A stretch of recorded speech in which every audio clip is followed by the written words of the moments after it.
Level 1. The Lookout. The plaza boss needs eyes everywhere. That's you. You're 15, sitting on a plastic chair outside a convenience store in Culiacan. You have a phone, a Coke, and one job. Watch the road. If you see military trucks, you text a bird. If you see black SUVs with tinted windows, you text a snake. That means rival cartel. You're paid $100 a week. Cash. No questions. The other guys don't talk to you. You're furniture. But you're learning. You see how the system works. The police drive by twice a day. They wave. They're on payroll. The real threat is the Marines. They can't be bought. One day, a convoy rolls through. You freeze. You forgot to send the warning. 30 seconds later, your phone explodes with messages. Where were you? You asleep? A man appears next to you. He doesn't yell. He just looks at you. Next time, we bury you in the desert. You don't forget again. Level 2. The Transporter. You're 18. A man approaches you at a gas station. You know how to drive? Of course you do. Good. Tomorrow, 6 a.m. Warehouse on the south side. You show up. There's a white semi-truck. The cargo area is loaded with watermelons. Hundreds of them. Underneath the watermelons, welded into the floor, are 500 kilograms of methamphetamine. Your route? Sinaloa to Tijuana. 8 hours. If you get stopped, you are in prison for 20 years. If you make it, you get 3,000. You drive. Every time you see headlights in the mirror, your stomach drops. But you make it. You park at a warehouse. Men unload the truck. One of them hands you an envelope. You've never held this much money in your life. You do it again next week. And the week after. You're making more in a month than your father made in a year, before the cartel killed him for refusing to sell his land. Your work becomes routine. You stop being scared. That's when people get sloppy. That's when they get caught. Your cousin gets arrested at a checkpoint. He's 15 years in Altiplanto. Your cartel doesn't send lawyers. They just find a new driver. Level 3. The Collector. You've been driving for 2 years. No arrests. No accidents. You've proven you're reliable. Now they give you a gun and a list of addresses. You're a collector. Business owners in the plaza pay a monthly tax. It's not optional. A taco stand pays $500. A pharmacy pays $2,000. A nightclub pays $10,000. You go door to door. You collect the envelopes. Most people pay without issue. They know the rules. But there's always someone who thinks they're smart. A restaurant owner tells you he can't pay this month. Business is slow. You nod. You leave. You come back that night with 2 other guys. You smash every window. You break every table. You beat the owner unconscious in his own kitchen. The next month, he pays double. You're making $1,500 a week.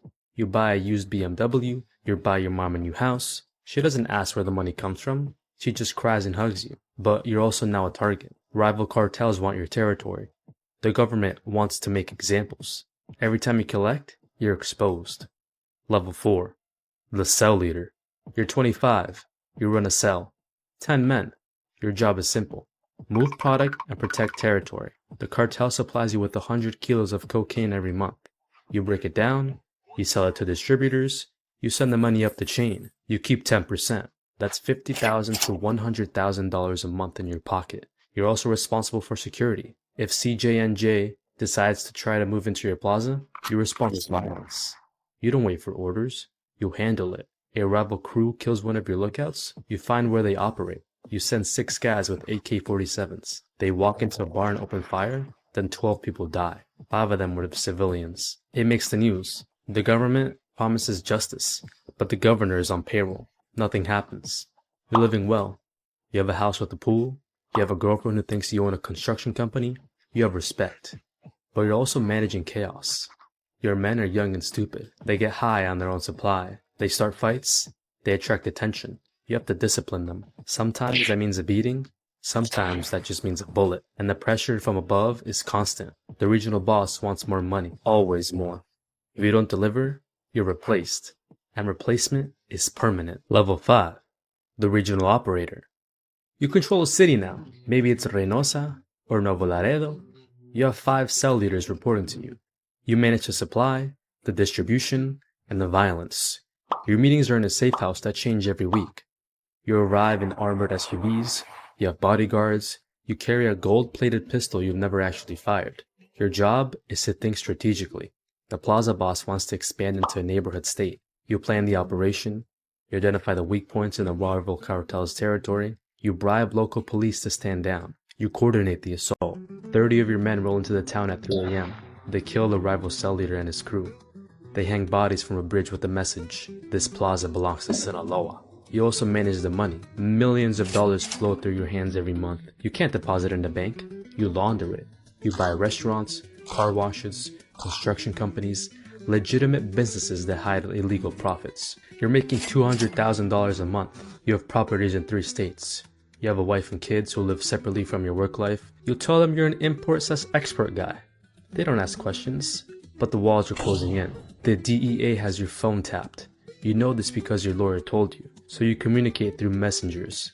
You meet in person. You speak in code. You're also fighting a 2-front war. The government wants you arrested. Rival cartels want you dead. And ambitious men in your own organization want your position. You sleep 4 hours a night. You trust no one completely. Not even your brother. Level 6. The Plaza Boss. You run the state. Every drug shipment, every murder, every bribe goes through you. You have 500 men working under you. You generate $20 million a month for the cartel, but you're a ghost. The public doesn't know your face. You don't do interviews. You don't appear in photos. You live in a compound in the mountains, 20-foot walls, armed guards, attack dogs. Your work is politics. You negotiate with other cartels to avoid unnecessary wars. You meet with governors and generals. You don't threaten them. You make them offers. A suitcase with $2 million, a share of the profits, a piece of the empire. Most of them take it. The ones who don't, they get exposed. Photos of them with mistresses, evidence of corruption. Their careers are destroyed, and if they still refuse, they disappear. You're also a CEO. You manage logistics on a massive scale, cocaine from Colombia, precursor chemicals from China, marijuana from the mountains, heroin from poppy fields. You coordinate shipments across continents. You manage tunnels under the border. You manage submarines. You manage drones. You're making $1 million a month personally, but money is just a number on a screen. You have everything you could want and nothing you actually need. You can't go to your daughter's quinceañera. That's too dangerous. You can't visit your mother's grave. Snipers might be waiting. You live in a golden cage, and the paranoia is eating you alive. Your head of security might be working for the DEA. Your accountant might be skimming. Your right-hand man might be planning a coup. You execute 2 of your men based off suspicion alone. Better be safe than sorry. Level 7. The cartel leader. You built this. Maybe you inherited it from your father or your uncle. Maybe you killed your way to the top. Either way, you're the boss now. Your organization moves 100 tons of cocaine a year. You have cells in 15 countries. You have politicians in 6 states under your control. You're worth $3 billion. But your name is on every wanted list in the world. The US has 10 million bounty on you. The Mexican government has special forces hunting you. You move between safe houses every 3 days. You communicate through encrypted messages that are destroyed after being read. You've had plastic surgery twice. Your own children don't even recognize you. You meet with the leaders of other cartels. You divide Mexico like a business deal. You get Sinaloa and Sonora. They get Tamaulipas and Veracruz. Everyone makes money. Everyone stays alive, but it never lasts. Someone always gets greedy. War breaks out. Hundreds die. Towns become battlefields. And you can't stop. If you try to retire, your own people will kill you. You know too much. You're too dangerous to be left alive. You're the most powerful criminal in the Western Hemisphere. You're also the most hunted man on Earth. Level 8. Supermax. They got you. Maybe it was a raid. Maybe it was a betrayal. But you're in the cell of ADX Florence, Colorado. 23 hours a day in isolation. Concrete walls. Steel door. No windows. You'll die here. There's no escape. No bribe works. No army can break you out. El Chapo tried twice. He's in the cell next to yours now. You had billions. You had an empire. Now you have 4 concrete walls and the rest of your life will be the person you killed to get there. Level 9. The successor. But the cartel doesn't die with you. Your nephew takes over. Or your son. Or your lieutenant. Someone always steps up. The drugs keep flowing. The money keeps moving. The bodies keep piling up. The cycle never ends. You were the king. Now you're a legend. A cautionary tale. A ghost story that parents tell their kids. This is what happens when you get too greedy. When you think you're untouchable. But there's always another kid in Culiacan, sitting outside a convenience store, watching the road, waiting for his chance. This is the cartel. Not a gang, a business. A $1 billion empire built on blood and corruption. And it's still running.